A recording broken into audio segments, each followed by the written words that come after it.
Hello, in this video I want to show you how to fix the problem when you have stable internet connection, but you cannot reach any website on your browser in TCL 406.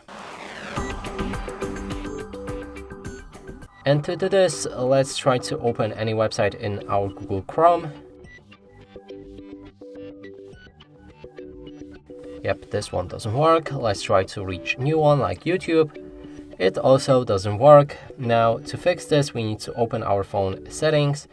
Here, scroll all the way down and enter System, Date and Time, and enable Automatic Date and Time settings. Now, go back to your Google Chrome and refresh the page, or try to reach new one. Now it works fine.